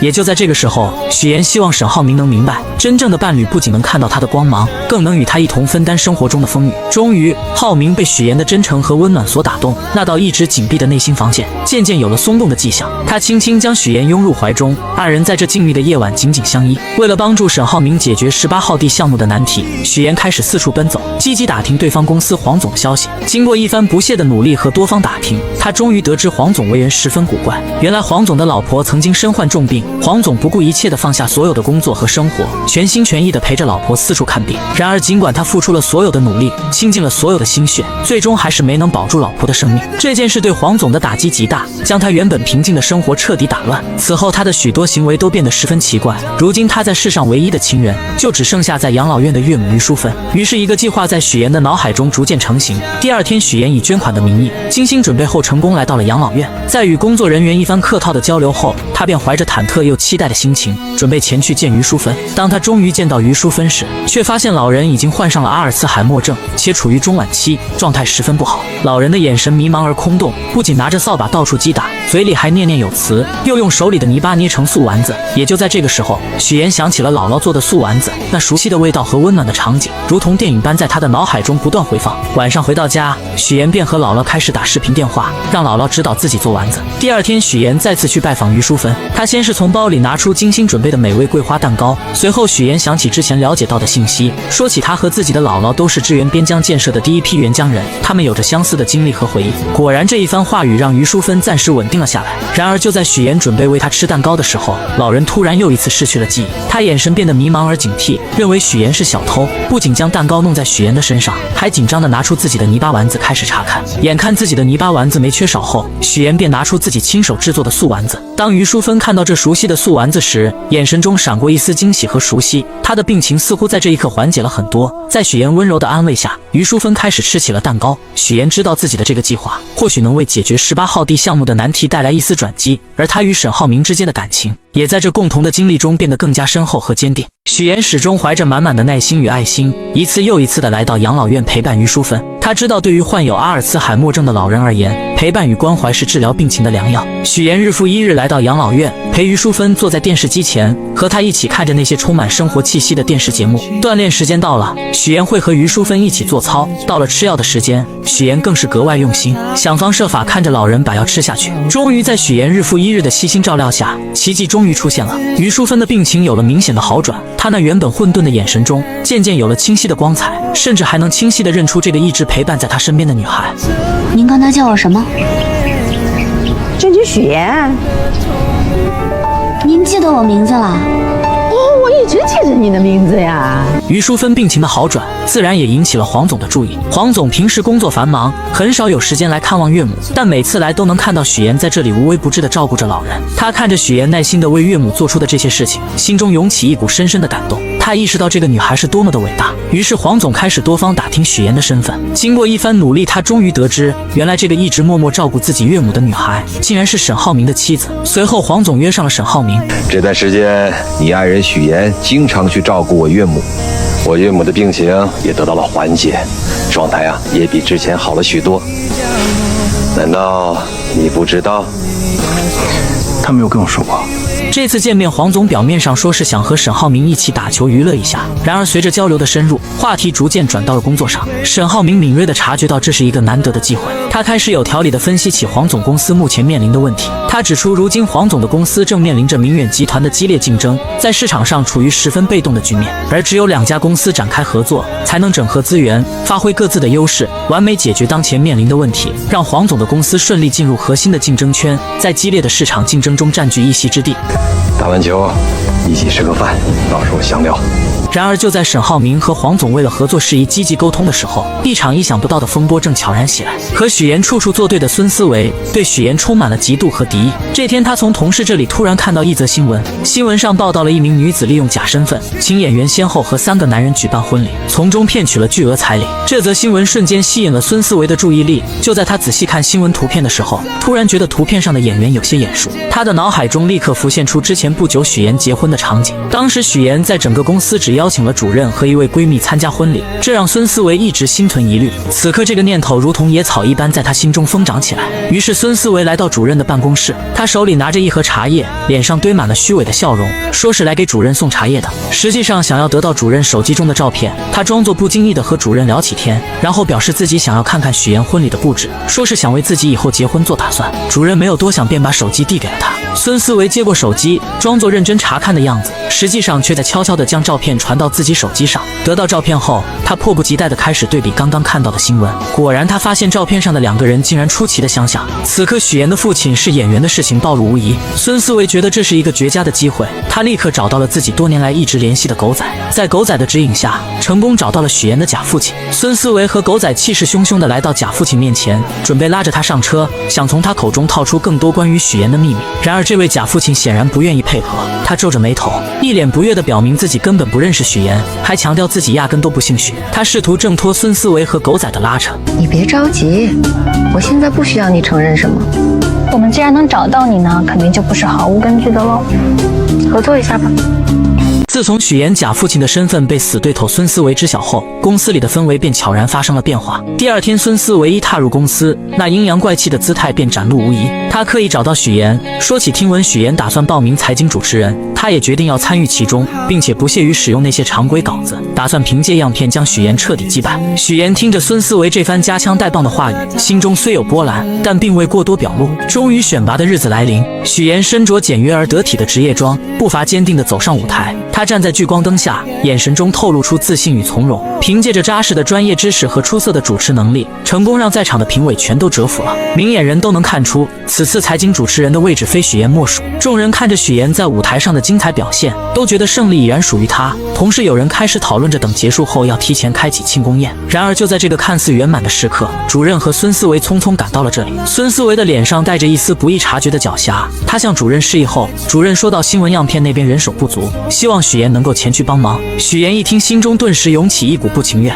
他刚想开口拒绝，可主任却一脸严肃地强调同事之间帮助是正常的。许妍无奈只好跟着他们前往节目现场。当许妍来到节目现场时，眼前的画面让他瞬间愣住了。屏幕上正播放着请演员骗婚的新闻，而更让他意想不到的是，孙思维竟然将他的假父亲也请到了台上。许妍的心猛地一紧，周围的空气都变得凝重起来。在众人紧张地注视着台上时，假父亲开始缓缓开口，说到自己参加那些婚礼只是为了给家里赚点钱补贴家用，也承认作为演员去过一些婚礼。孙思维见状立刻抓住机会，问起许妍婚礼上的男人是不是他。此时现场的气氛紧张到了极点，所有人的目光都集中在假父亲身上。众人看着画面上的人，认定了许妍的父亲也是别人假扮的。许妍也紧张地站了起来。这什么意思？你想做什么？你太离谱了！许妍，你这么拦着高先生不让他说话，是不是心里有鬼？孙思维看到许妍的反应，眼神中闪过一丝怀疑，仿佛认定了许妍是做贼心虚。然而假父亲接下来的话却让局面出现了戏剧性的反转。他深吸一口气，诚恳地说道：“不是，那人不是我。自己确实参加过假婚礼，但是许妍婚礼上那个西装革履的男人根本不是自己，自己压根就没有那个气质。众人一听，纷纷露出了惊讶的表情，觉得是孙思维故意找茬。这时许妍趁机说起了父亲脖子上没有胎记的事实，计划失败的孙思维也开始愤怒地大喊起来：串通好了是吧？在这给我做局呢！原来自从听到孙思维之前阴阳怪气的话后，便立刻联系上了假父亲，两人商量好了应对之策，才出现了如今的这一幕。然而事情还远远没有结束，孙思维见自己的计划落空，心中充满了不甘和愤怒。他出去后立刻掏出手机，让朋友赶紧过来帮他解决许妍这个麻烦。许妍看着孙思维疯狂的样子，心中却没有丝毫畏惧，他冷静地站在原地，说起孙思维太过用力对付他，只会让自己陷入更深的困境。就在这时，许妍看到了上楼的沈浩明，他心中一动，故意羞辱起来孙思维。就算我是骗子，我也有能力让你变成像我讨饭吃的狗。然而孙思维被许妍的举动彻底激怒，他失去理智，一掌打在了许妍的脸上。沈浩明听到动静急忙上前，他看到哭泣的许妍，脸上满是心疼和愤怒。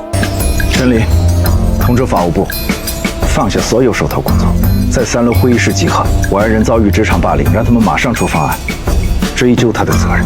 他叫孙思维。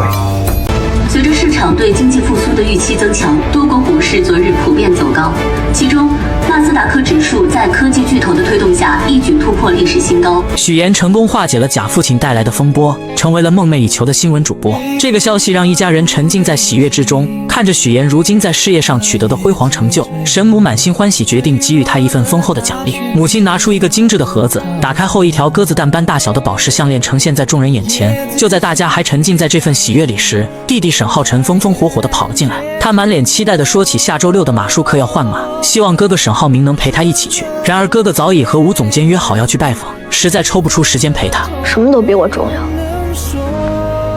浩辰，要不我陪你去吧？懂怎么换马吗？然而平静的日子并未持续太久，接下来的事情让许妍开始逐渐深入了解这个家中的弟弟。第二天学校传来消息，沈浩辰在学校里打架了，对方家长要求沈母必须亲自前去处理。沈母最近被小儿子3番5次的惹祸行为搞得焦头烂额，听到这个消息后不禁皱起了眉头，他觉得自己实在被折腾得没了精力，于是便打算把这个棘手的任务交给许妍。沈母拉着许妍把他拉进了家长群，就这样许妍稀里糊涂的成了弟弟的家长。刚一进群，他就收到了去学校的通知，被打伤孩子的家长很生气，先在办公室里等着，你马上来一趟学校吧。许妍匆匆赶到学校，从老师那里详细了解了事情的经过。原来沈浩辰和另一个同学因为一点小事发生了争执，进而动手打了起来。了解完情况后，许妍便四处寻找沈浩辰，想要从他口中得知事情的具体情况。当他终于找到沈浩辰时，却发现他只是痴痴地望着足球场上的同学，眼神中充满了羡慕和向往。对于许妍的询问，他只是默默地低着头，并不愿意多说什么。回到家后，许妍把在学校了解到的情况一五一十地说给了家人听。没想到沈母听后，竟然做出了一个惊人的决定，准备送12岁的沈浩辰去外国读书。这个决定一提出，立刻遭到了沈父和沈浩明的强烈反对。沈父认为孩子年纪太小，根本没办法独自在外生活，而且这么小就离开家，会大大降低家人之间的感情。沈浩明也附和着，觉得这个决定太过仓促。然而就在大家争论的不可开交的时候，还没放学的沈浩辰竟然突然出现在了家中。他听到家人正在讨论送他出国的事情，顿时脸色大变，冲回房间，砰的一声关上了门。无奈之下，许妍只能主动承担起缓解家人之间矛盾的重任。他来到沈浩辰的房间门口，想要和他好好谈一谈。可是当他刚一开口，沈浩辰直接将所有的责任全都推到了许妍的身上，大声指责是他让家人有了送他出国的想法。你少在那儿假惺惺的，你来了先是让我哥喜欢上你，然后又讨好我爸妈，让他们都喜欢上你，结果没想到我不吃你这一套，然后你就想把我赶走，对不对？对。更让人没想到的是，此时的许妍并没有生气，而是假惺惺地承认了沈浩辰说的这一切。他看着沈浩辰，语气温柔却又坚定地让他好好想想，刚刚说的这些是否符合逻辑。作为他的嫂子，没有任何理由不爱他，因此没必要将他送出国。在你来之前，我哥可是天天陪着我的。得知一切问题的根源在于沈浩明陪伴弟弟的时间变少后，许妍便开始思考解决办法。第二天，许妍来到公司，刚一坐下就被主任叫到了办公室。主任满脸笑容地说，新区开发的独家跟踪报道会交给公司来做，而且准备让许妍去参加，并表示这会对许妍以后的工作有很大的帮助。就在许妍准备回去整理资料的时候，突然有同事跑过来告诉他，楼下有一位周先生正在等他。许妍心中一阵疑惑，来到楼下。当他看到眼前的男人时，不禁愣住了。这个男人正是5、6年前他相相遇的伙伴。两人对视了一眼，都从对方的眼中看到了熟悉和惊喜。随后，他们开始回忆起初次见面的情况。你还记得吗？我们俩第一次见面也是在咖啡厅。你还记得吗？我们俩第一次见面也是在咖啡厅。谁也没料到，这位周先生与许岩竟有过一段意外交集。当年的许岩和周先生都在咖啡店内，各自与工作中介交谈着。许岩正为简历上父母职业一栏而苦恼，然而就在他愁眉不展时，面试官竟提出一个荒唐要求，让许岩在资料上作假，写成有国外经商经历。许岩一时陷入两难，内心纠结万分。就在这关键时刻，周同学挺身而出，及时阻止了许岩的作假行为。他认真地对许岩说，这种作假一旦被揭露，之前积累的所有信誉都会毁于一旦，未来的路将会布满荆棘。许岩听后陷入沉思，经过再三权衡，他最终决定以诚相待，如实填写资料。中介见无法忽悠许岩，便以各种理由拒绝为他介绍工作，随后气冲冲地离开了咖啡店。你这样，你这单我就做不了了，好不好？佣金有股也不拿了，什么情况？许岩失落地走在路上，手机铃声突然响起，又是一个公司拒绝他的电话。接二连三的打击让他的心情坠入谷底。就在他最无助的时候，周同学出现了。他手中拿着2朵用简历做成的向日葵，递到许岩面前，温柔地鼓励他不要放弃，要坚持下去。那2朵向日葵在夕阳的余晖下，仿佛散发着希望的光芒。然而命运似乎并未打算轻易放过他们。就在这时，周同学也接到了一个电话，电话那头传来他被公司拒绝的消息。不好意思啊，现在我也需要一朵。投资人手约不来了。那一刻，黄昏的光线洒在他们身上，两人竟成了同病相怜的苦命人。在交谈中，他们才知晓彼此的身份。回忆至此，许岩回过神来，看向面前的周泽远，好奇地询问他找到自己的原因。周泽远微微一笑，带着许岩来到自己的公司。一进公司便感受到一种蓬勃向上的气息。周泽远开始兴致勃勃地介绍公司的情况。公司近期完成了一系列融资，还在全世界各地开设了分部，甚至与各大知名机构达成了深度合作。此刻的他意气风发，浑身散发着功成名就企业家的自信光芒。二人来到办公室后，周泽远道出此次邀请许岩前来的真实目的。他希望通过许岩结识沈浩明，从而达成更多合作。许岩表面上不动声色，欣然同意，但心里却打起了小算盘。他提出想看看公司最近几年的财务报表，想对公司的实际情况有更深入的了解。就在这时，一位朋友匆匆赶来，说有重要的协议要与周泽远签订。周泽远抱歉地看了许岩一眼，便和朋友离开了办公室。许岩坐在办公室里等待的过程中，起身去了一趟厕所。没想到在厕所里，他竟听到了一个令人震惊的消息。我现在接的活特别轻松，网站一做，啥也不干，1天500呢，比你在剧组轻松多了。哎，要不你也过来吧？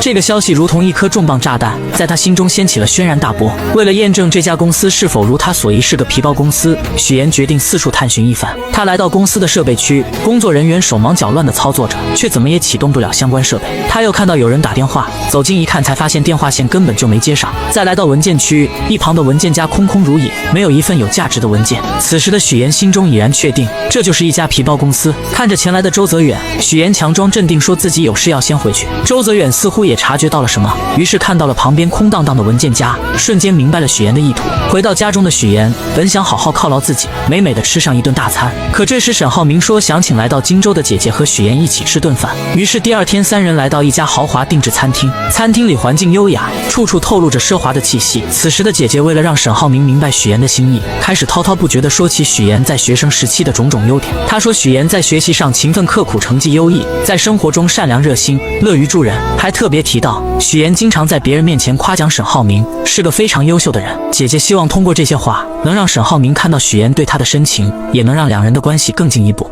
妍妍她不太对别人动心的，但是她一旦动了心，就是一辈子的事儿，你得珍惜，你知道吗？放心吧，我会的。从许岩与沈浩明、乔林3人共进晚餐后，许岩和姐姐乔林并肩漫步在街头。许岩心中一直存着个疑惑，终于忍不住开口问到乔林，为何今天吃饭的时候一直在沈浩明面前夸自己？乔林微微一笑，缓缓说道：你以为我想啊？我还不是为了让他知道你很爱他吗？原来他之前咨询过律师，得知许岩和沈浩明之间的这段感情只要是真实纯粹的，即便有一天这场复杂的骗局被彻底揭穿，他们也无需承担法律责任。许岩听后心中恍然大悟，原来这么多年来，他和姐姐乔林之间的感情从未消失，只是被岁月和那一次次的刻意不见所掩盖，像被尘封在角落里的珍宝，等待着被重新发现。走着走着，许岩的目光被路边一对亲密的闺蜜吸引，她们头靠着头，共同听着耳机里的歌曲，脸上洋溢着幸福的笑容。这温馨的一幕让许岩的思绪飘回到了过去。曾经他也在街边满心欢喜地看着一款心仪的 MP3，眼中满是渴望。而姐姐乔琳就像他生命中的天使，敏锐地捕捉到了他的这份小心思，毫不犹豫地将自己的 MP3送给了他。姐妹俩兴奋地插上耳机，手牵着手，一路欢声笑语地走回家中。那时候他们的关系就如同眼前这对闺蜜一般亲密无间，彼此分享着生活中的点点滴滴。想到这里，许岩才真切地意识到，她和姐姐之间的感情从未褪色，那份深厚的情谊一直都在。第二天，许岩接到了陪伴沈浩明弟弟沈浩辰的任务。当沈浩辰看到前来陪伴自己的是许岩而不是哥哥时，原本期待的眼神瞬间暗淡下来。无论许岩如何苦口婆心的劝告，他都一脸冷漠，不愿多说一句话。沈浩辰心里只想着去马场骑马，仿佛只有在马背上飞驰，才能暂时忘却心中的失落。许岩无奈只好跟着他来到马场，在场外为他拍照拍视频。沈浩辰骑上新换的马，眼神中透着一股无畏的倔强。他在马场上肆意驰骋，风在他耳边呼啸而过。然而意外还是发生了，由于他过于大意，在一个急转弯处，脚从脚蹬上滑落，整个人从马背上重重地摔了下来。很快家人纷纷赶到医院，经过医生的检查，沈浩辰腿部骨折，需要卧床休息。病房里气氛有些压抑，许岩和护工也来到了病房。儿子，爸爸和妈妈还有一个很重要的应酬，明天再来看你。我们先走了啊。我们跟师傅老板吃饭。我有个事情。我有个重要聚餐，我快知道了。哦，回来再说。这时，爸妈和沈浩明因为有急事离开了，病房里只剩下他们三人。沈浩辰看着家人又一次匆匆离去，心中充满了委屈和愤怒。他觉得家人总是忽略他，于是情绪失控，拿起身边的水果就砸向护工。护工被这突如其来的举动吓得不知所措，只好默默离开。病房里顿时只剩下许岩和沈浩辰。许岩看着情绪激动的沈浩辰，并没有选择一味的纵容他，他只是默默地将食物放在沈浩辰面前，然后静静地坐在一旁。时间一分一秒地过去，沈浩辰看着手中的漫画书，渐渐觉得有些无聊。他时不时地偷偷瞟一眼许岩，似乎在等待着什么。许岩察觉到了沈浩辰的变化，心中暗自好笑。他知道这个看似叛逆的男孩，内心其实也有柔软的一面。于是他轻声说道：“可以玩半个小时游戏。”沈浩辰的眼睛瞬间亮了起来，脸上露出了久违的笑容。这是他们之间第一次没有恶意的交流，气氛也变得轻松起来。许岩拿出手机，翻出之前在马场拍摄的沈浩辰骑马的照片和视频。沈浩辰看着屏幕里自己英姿飒爽的模样，脸上的笑容越发灿烂。他们一边看着视频，一边分享着骑马时的感受。二人之间的隔阂也在这一来一往的交流中不断消除。到了晚上，沈浩明匆匆赶到医院，许岩看着他，终于说出了自己白天就注意到的事情。他将手机里的视频播放给沈浩明看，然后认真地分析道：沈浩辰摔下马，很可能是他自己故意松开脚蹬的，他可能是想通过这种方式引起家人的关心。因为我观察过浩辰，每次爸妈和你在他身边的时候，他就特别的开心快乐。当你们离开，他就会变得很沮丧。当众人都认定沈浩辰从马背上摔下不过是一场意外时，许岩却敏锐地察觉到了异样。经过对视频仔细的分析后，许岩向沈浩明道出了自己的推测：沈浩辰是故意摔下马，只为博得家人的关心。为了让沈浩明更深刻地理解沈浩辰的内心，许岩缓缓讲起了一个故事。曾经有个小女孩，因家中经济负担过重，被无奈送去别人家寄养。尽管后来她被接回了家，可始终难以得到渴望的爱与陪伴。小女孩的父母对她的关注少之又少，哪怕小女孩的手被划伤，鲜血直流，父母也只是匆匆瞥一眼，便立刻跑去关心不小心摔在地上的姐姐。许岩深知，在优越的物质条件也无法替代亲人之间真挚的爱与陪伴。一个幸运的童年可以治愈一生，但不幸的童年要用一生去治愈。他决定和沈浩明商量，不让弟弟沈浩辰出国，而是多给他一些关爱。这不仅仅是为了帮助沈浩辰走出孤独，更是为了不让自己曾经经历的痛苦在沈浩辰身上重演。然而他们二人的对话却被躺在病床上装睡的沈浩辰听得一清二楚。第二天，许岩带着精心准备的早餐来到病房。当他走进病房时，竟第一次听到沈浩辰称呼他为嫂子，那声音虽带着几分羞涩，却透着真诚。你刚才是叫我嫂子吗？嫂子。许岩微微一怔，随即露出了欣慰的笑容。他能感觉到沈浩辰正在一步一步的改变，变得温暖而懂事。就在这时，爸妈来到了病房，许岩在病房外拦住了他们。他希望爸妈能留下来一天，好好陪陪沈浩辰。他告诉爸妈，沈浩辰现在的状态很不好，内心极度渴望家人的陪伴。说着，许岩拿出了沈浩辰的画，那些画里大多是一个孤独的人影，在空旷的世界里徘徊。爸妈越看越觉得不对劲，脸上的担忧愈发浓重。许岩接着说道：沈浩辰平时陪伴最多的人人只有家中的保姆阿姨。他最需要的不是昂贵的玩具，也不是奢华的生活，而是家人围坐在一起的温暖。爸妈听后陷入了沉思，他们这才意识到自己一直以来都忽略了沈浩辰的感受。在许岩的努力下，一家人终于齐聚在病房里。他们围坐在沈浩辰的床边，聊着一些生活中的琐事。虽然都是些微不足道的小事，可每个人的脸上都洋溢着幸福的笑容。一家人在这平凡而又珍贵的时光里，感受到了久违的亲情温暖。1周之后，沈浩明来接许岩下班。为了感谢许岩这段时间的付出，让沈浩辰有了如此大的改变，沈浩明直接送了他一辆保时捷。我只想给你你想要的生活。你就是我想要的生活。许岩刚准备去开车，手机却突然收到了一条消息，是周泽远发来的，他想和许岩见一面。许岩无奈地叹了口气，只好开车前去赴约。见面后，许岩开门见山，直言周泽远与沈浩明的合作不可能达成。接着他话锋一转，说出了整个公司都是临时演员的事实。原来这一切不过是他精心编织的一场骗局。其实被你看穿，我一点也不惊讶，毕竟请临时演员的套路你比我熟悉。周泽远还提到许岩的父母，称他们并不在国外，而是在一个小县城里。他觉得让许岩帮他一把不过是小事一桩。许岩听着周泽远的话，心中五味杂陈。他看着眼前这个曾经充满阳光的男人，如今却变得如此功利和世故，仿佛变了一个人。周泽远还振振有词地说，自己不过是需要一个身份来包装自己。